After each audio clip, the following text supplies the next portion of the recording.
दोस्तों, आज के वीडियो में हम बात करने जा रहे हैं जनरल एनेस्थीसिया की ट्रॉली कैसे प्रिपेयर करें और जनरल एनेस्थीसिया में कौन कौन से ड्रग यूज़ होते हैं। फर्स्ट ऑफ ऑल तो आपको जनरल एनेस्थीसिया प्रिपेयर करने के पहले लेरिंगोस्कोप चेक करना है कि उसका लाइट चालू है कि नहीं। तो लेरिंगोस्कोप में डिफरेंट डिफरेंट लाइट्स रहते हैं, डिफरेंट डिफरेंट ब्लेड्स रहते हैं, ठीक है। और ईटी ट्यूब लेना है आपको, इसको बोलते हैं एंडोट्रेकियल ट्यूब। ईटी ट्यूब मतलब एंडोट्रेकियल ट्यूब, ठीक है। ये डिफरेंट डिफरेंट साइज की रहती है। एडल्ट फीमेल में हम 7 साढ़े 7 नंबर यूज़ करते हैं, मेल में हम 8 साढ़े 8 9 नंबर का यूज़ करते हैं। ये इंटुबेशन मार्क्स है दोस्तों, इससे हम पेशेंट को प्री ऑक्सीजनेशन करते हैं।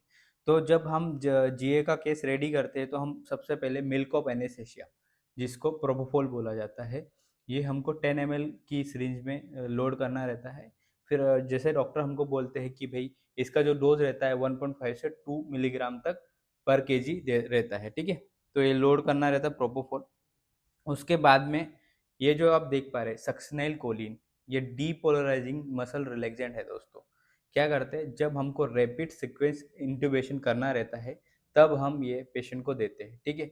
इससे क्या होता है, मसल फेसिकुलेट हो जाते हैं, जो मसल रहते हैं एकदम से पैरालिसिस हो जाते हैं, एकदम ढीले हो जाते हैं कि हम इंट्यूबेशन इजीली कर सके। तो ये क्या है, मसल रिलैक्सेंट है, डीपोलराइजिंग मसल रिलैक्सेंट, ठीक है, जो इंट्यूबेशन को आसान बनाता है, ठीक है।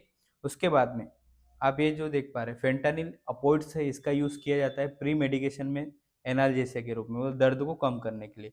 आप ये देख पा रहे हो ग्लाइकोपाइरोलेट, ये भी प्री मेडिकेशन है। इसको कि इसलिए दिया जाता है, एंटीकोलिनर्जिक प्रॉपर्टीज, एंटीकोलिनर्जिक क्लास का रहता है। ये सिक्रीशन को कम करता है और इसको हम देते हैं, ठीक है, पेशेंट को सिक्रीशन ना हो। ये मिडाजोलम है, इसका उपयोग सेडेशन, एंजियोलाइटिक मतलब पेशेंट थोड़ा घबराता है इसलिए हम इसको देते हैं। प्री मेडिकेशन में फेंटानिल, ग्लाइकोपाइरोलेट और मिडाजोलम। उसके बाद बात करें तो ये देखिए आप, रोकोनियम, ये जो है नन डीपोलराइजिंग मसल रिलैक्सेंट है। इसका उपयोग हम मेंटेनेंस करने के लिए देते हैं, मतलब जो सर्जरी चल रही है उसको प्रोलॉन्ग करने के लिए हम देते हैं इसको मसल रिलैक्सेंट के रूप में। दूसरा है अट्राकुरियम। अट्राकुरियम का भी जो है मसल रिलैक्सेंट करता है, मतलब पैरालाइज कर देता है। सर्जरी चल रही तो हम इसको इंटरमीडिएट रोकोरियम, ये लॉन्ग एक्टिंग रहते हैं, ठीक है।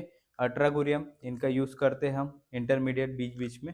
और ये वेकोरोनियम, वेकोरोनियम का यूज़ भी हम करते हैं। तो हम हमेशा जब भी मसल रिलैक्सेंट दे तो उसके साथ साथ हमको प्रोपोफॉल भी देना रहता है, ठीक है। तो मसल रिलैक्सेंट प्री मेडिकेशन, उसके बाद में प्री मेडिकेशन देने के बाद में हम क्या देते हैं, प्रोपोफॉल देते हैं, मतलब इंड्यूसिंग एजेंट जिससे पेशेंट अनकॉन्शियस हो जाए। उसके बाद में हम सक्सेनाइल कोलिन देते हैं जिससे मसल फेसिकुलेट हो और पेशेंट स्मूथली इंटूबेट हो जाए। उसके बाद में हम जितने भी नन पोलराइजिंग जो रिए मसल रिलैक्सेंट है उनका यूज़ करते हैं। और एक चीज़, जब पेशेंट को रिवर्ट लाया जाता है तो हम तब भी 3 ड्रग का यूज़ करते हैं, जैसे कि मायोपायरोलेट। मायोपायरोलेट में 2 कंटेंट रहता है, नियोस्टिग्मिन और ग्लाइकोपायरोलेट। ये रिवर्सिबल ड्रग रहते हैं जो पेशेंट को रिवर्ट लाने के लिए। उसके पहले हम क्या रहता है, डेक्सा और ओंडेस्ट्रॉन देते हैं, डेक्सामेथासोन और ओंडेस्ट्रॉन देते हैं।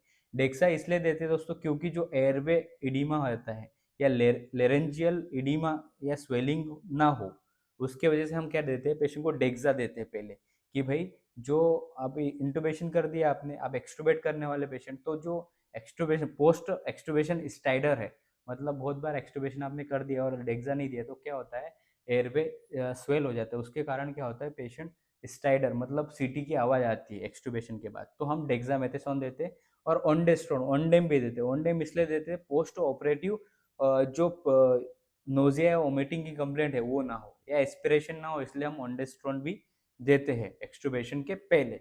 फिर हम एक्सटुबेशन जब करने वाले रहते हैं तब हम रिवर्सिबल ड्रग मायोपायरेट मतलब नियोस्टिग्मिन प्लस ग्लाइकोपायरोलेट देते हैं। तो थैंक यू सो मच।